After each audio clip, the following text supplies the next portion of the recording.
मोहन बहुत परेशान था क्योंकि भरी गर्मी में कोई भी उसके ढाबे पर खाने के लिए नहीं आ रहा था। इसी वजह से उसके ढाबे पर ग्राहक आने बिल्कुल ना के बराबर हो गए। मोहन भैया, सुबह से एक भी ग्राहक नहीं आया है। आज जो भी बनाया था वो बचा हुआ है। एक काम कर, ऐसे ही लोगों में बांट दे और बाकी का तुम और बाकी सब घर ले जाना, क्योंकि गर्मी से खाना खराब हो गया तो फायदा ही क्या। मैं घर जा रहा हूँ, तू चाबी घर ही दे जाना, ठीक है? मोहन घर चला जाता है। मोहन बहुत उदास था। ऐसे कब तक चलेगा? रोजाना तुम खाना बनाकर यूं ही बांटते रहते हो तो घर का गुजारा होना बहुत मुश्किल है। तुम्हें कोई रास्ता तो निकालना ही होगा ताकि गर्मी के दिनों में भी ग्राहक ढाबे पर आ सके।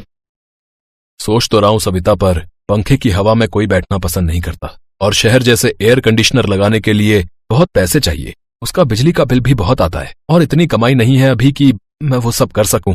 देखता हूँ, कोई ना कोई रास्ता तो निकालना ही पड़ेगा। अगले कुछ दिनों तक मोहन को कोई रास्ता नहीं सूझा। मोहन के ढाबे के सामने सुबोध नाम के व्यक्ति का एक नया एयर कंडीशनर ढाबा खुल गया, पर गांव में इतनी लाइट ही नहीं थी कि सुबोध का एयर कंडीशनर ढाबा चल सके। अरे इतना पैसा लगाया कि एयर कंडीशनर ढाबा खोलूंगा, पर देखो गांव में लाइट ही नहीं होती कि मेरा ढाबा चल सके।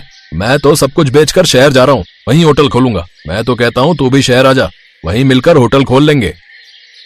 नहीं सुबोध भाई, बहुत जीवन गुजारा है इस गांव में। पैदा यही हुए हैं, बचपन से यही रहे हैं। हमारे पूर्वजों की धरती है ये गांव। मैं इसे छोड़कर शहर नहीं जा सकता। मैं यहीं कहीं कोई इंतजाम करता हूँ। सुबोध के ढाबा बेचकर जाने से मोहन थोड़ा और घबरा गया। मोहन भैया, सुबोध भैया ने कितना बढ़िया ढाबा खोला था, पर लाइट की कमी की वजह से उनका ऐसी ढाबा बंद हो गया। हाँ राजू, मुझे भी इसी बात की चिंता है कि सुबोध ने इतने पैसे लगाकर एयर कंडीशनर ढाबा खोला, पर गांव में लाइट की दिक्कत की वजह से उसे ढाबा बंद करना पड़ गया। अब वो शहर चला गया है। मुझे तो कुछ समझ में नहीं आ रहा कि गर्मी को दूर कैसे किया जाए, ढाबे में ठंडक कैसे लाई जाए ताकि ग्राहक आए और ढाबे में ठंडक में बैठे। मोहन अभी राजू से बात कर ही रहा था कि तभी वहाँ पसीने से भीगा हुआ एक बूढ़ा आदमी ठेली पर बहुत सारी बर्फ की सिल्लियां लेकर निकल रहा था। भैया थोड़ा पानी मिलेगा, बहुत प्यास लगी है। हाँ जरूर मिलेगा। राजू, जरा चचा को थोड़ा पानी पिला दे। बर्फ की इतनी भारी सिल्लियां कहाँ लेकर जा रहे हो चचा? वो आइसक्रीम की फैक्ट्री है ना, वहाँ पर बर्फ की जरूरत होती है, वहीं लेकर जा रहा हूँ बेटा। मेरा तो रोजाना का काम है, दुकान से बर्फ लेकर वहाँ आइसक्रीम की फैक्ट्री में पहुँचाने जाता हूँ। थोड़े बहुत पैसे मिल जाते हैं, रोजाना की कमाई निकल आती है। भगवान तुम्हारा भला करे। ठंडा ठंडा पानी पीकर चैन पड़ गया। आहा। बूढ़ा आदमी पानी पीकर जैसे ही आगे बढ़ने लगता है, मोहन उसे आवाज लगाता है। चाचा जरा रुकना तो, क्या मैं ये थोड़ी बर्फ की सिल्लियां आपसे खरीद सकता हूँ? हाँ क्यों नहीं बेटा, ये तुम खरीद लो, मैं आइसक्रीम की फैक्ट्री में और बर्फ दे आऊंगा। ठीक है चाचा, ये सारी बर्फ मुझे बेच दो और रोजाना ही खूब सारी बर्फ की सिल्लियां आप मुझे लाकर दिया करो। मैं आपको रोजाना के अच्छे पैसे दूंगा, फिर आपको आइसक्रीम की फैक्ट्री में कम पैसों में बर्फ पहुंचाने की जरूरत नहीं पड़ेगी। ठीक है बेटा, मैं तुम्हें रोजाना बर्फ ला दिया करूंगा। अच्छा राजू, ये बर्फ की सिल्लियां उतरवा ले। मोहन भैया, इतनी सारी बर्फ का रोजाना क्या करोगे? हमें तो इतनी बर्फ की जरूरत नहीं पड़ती। राजू, ये बर्फ इस ढाबे को ठंडा करने के लिए है। क्या बर्फ से ढाबा ठंडा होगा? हाँ राजू, मेरे दिमाग में एक आइडिया आया है। हम इस ढाबे को बर्फ का ढाबा बनाएंगे। मोहन ने दिमाग लगाया और बर्फ को ढाबे के चारों तरफ ढक दिया और कुछ बर्फ की सिल्लियां ढाबे के अंदर की दीवारों पर भी लगा दी, जिससे ढाबे में बहुत ठंडक हो गई। जब लोगों ने सुना कि मोहन ने अपने ढाबे को बर्फ का ढाबा बना दिया है, तो सब देखने के लिए आने लगे। सबको बर्फ का ढाबा बहुत आनंद दे रहा था। गर्मी और तेज धूप से बचने के लिए सब मोहन के ढाबे में ही आकर बैठते और खाते पीते। इससे मोहन का ढाबा फिर से चलने लगा और कमाई फिर से शुरू हो गई। ये काम तुमने बहुत बढ़िया किया मोहन, अपने ढाबे को बर्फ का ढाबा बना दिया। हम सबको इस गर्मी में राहत मिल गई भाई। मेरा तो जब भी ठंडी लस्सी पीने का मन होता है, मैं तुम्हारे ढाबे पर आ जाता हूँ। गर्मी में ठंडा ठंडा बर्फ का ढाबा और साथ में ठंडी ठंडी लस्सी, भाई वाह, बहुत मजा आता है भाई। अरे धूप में बाहर खड़े होकर रोटी खाने का मन ही नहीं करता था, इस ठंडे बर्फ के ढाबे में रोटी खाने में भी बहुत आनंद आता है भैया। धन्यवाद भैया, आप सबको ये तरीका बहुत पसंद आया, मुझे इस बात की खुशी है।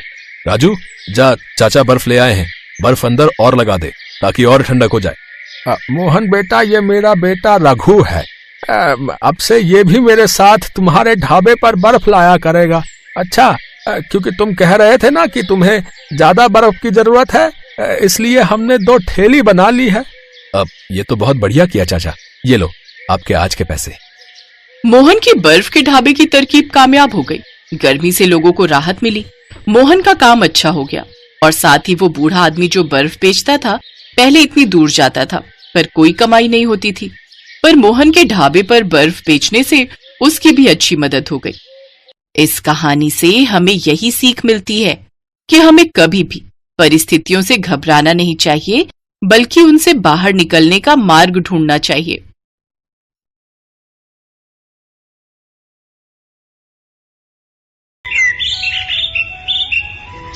देखिए, मैंने आपको पहले ही कहा था कि इनका ख्याल रखिए, वरना मौसम बदलते ही इनकी तबीयत और खराब हो जाएगी। जी, अब मैं क्या करूं डॉक्टर साहब? तुम बस इनका ख्याल रखो।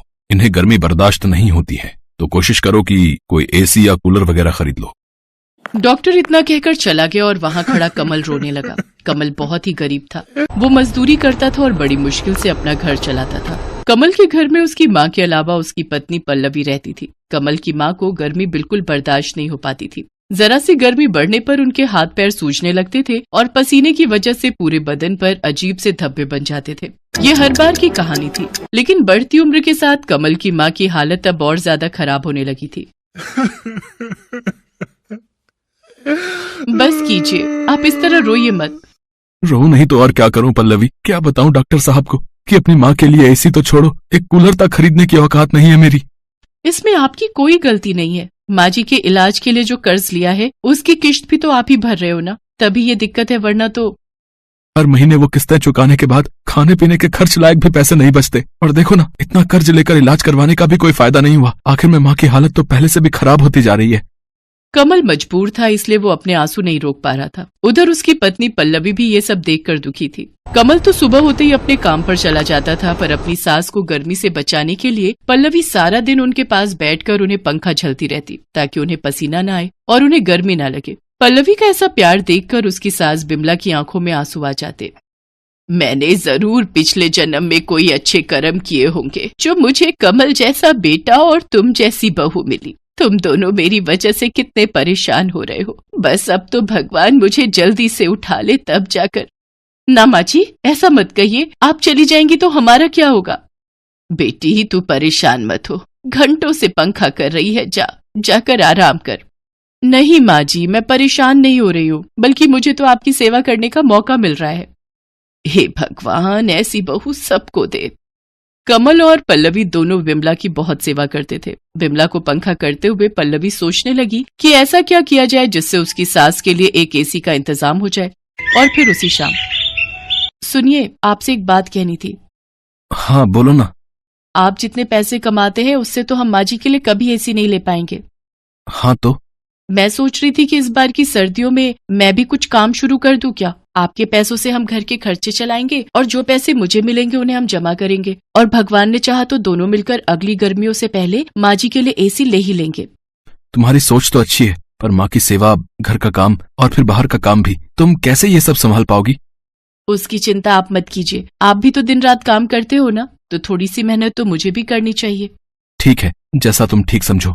किसी तरह गर्मियां बीत गई और फिर बारिश आई तो बिमला, कमल और पल्लवी ने राहत की सांस ली। जैसे जैसे गर्मी कम हुई, बिमला की तबीयत भी कुछ बेहतर होने लगी और साथ ही पल्लवी ने भी काम ढूंढना शुरू कर दिया। एक दिन पल्लवी एक बंगले पर पहुंची। कोई है क्या?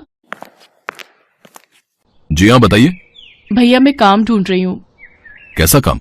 अब कैसा भी, झाड़ू बर्तन वगैरह। ओह हाँ, है ना। एक्चुअली मुझे भी एक मेड की तलाश है। तो आपने पहले कहीं काम किया है ना? नहीं, पहले तो कहीं काम नहीं किया। अच्छा, चलिए कोई बात नहीं, आप अंदर आ जाओ। पल्लवी घर के अंदर आई तो उसने देखा कि वो एक बड़ा सा हॉल था और वहाँ काफी सामान था, लेकिन सब कुछ पैक रखा हुआ था। आप कहीं जा रहे हैं क्या? नहीं, मैं तो कल ही यहाँ शिफ्ट हुआ हूँ, तो अभी तो सामान खोल कर लगा ही रहा हूँ। अच्छा, तो घर के बाकी लोग कहाँ हैं? मैं अकेला ही हूँ दीदी, मेरी जॉब लगी है यहाँ, परिवार साथ नहीं रहता। राज ने पल्लवी को दीदी कहा तो उसे बहुत अच्छा लगा। राज अकेला है ये सुनकर पल्लवी पहले तो थोड़ा झिझकी, लेकिन फिर उसके दीदी कहते ही उसे अच्छा लगा। राज ने पल्लवी को काम पर रख लिया। अब पल्लवी रोज सुबह सुबह राज के घर आती। उस वक्त तक राज सो रहा होता था। पल्लवी सबसे पहले उसे उठाती, फिर उसके लिए चाय नाश्ता बनाती और फिर पूरे घर की साफ सफाई करती, और इस काम के बदले राज पल्लवी को अच्छे पैसे भी देने लगा। फिर एक दिन, दीदी आप एक काम करो, कल मत आना। क्यों, क्या हुआ भैया? अरे आपको काम करते करते हफ्ता हो गया, तो एक छुट्टी तो बनती है ना हफ्ते में, वरना आपकी सास आपसे नाराज हो जाएंगी। नहीं होंगी भैया, मेरी सास बहुत अच्छी है, कभी मुझ पर नाराज नहीं होती। अब वैसे ठीक है, मैं कल नहीं आऊंगी। बिमला के आराम के लिए कमल और पल्लवी दिन रात मेहनत कर रहे थे। उधर पल्लवी और राज में अच्छी बनने लगी थी। वो राज का पूरा ख्याल रखती थी, बिल्कुल एक बड़ी बहन की तरह। राज भी उससे खूब बातें करता था और उसे बड़ी बहन की तरह ही सम्मान देता था। एक दिन राज ने पल्लवी से पूछा, दीदी आपके पति क्या करते हैं? मजदूरी करते हैं भैया। अच्छा, और आप कब से काम कर रही हो? नहीं भैया, आप पहले हो जिनके यहाँ मैं काम कर रही हूँ, इससे पहले कभी जरूरत ही नहीं पड़ी। तो अब ऐसी क्या मजबूरी हो गई कि आपको घर से बाहर निकलकर काम करना पड़ रहा है?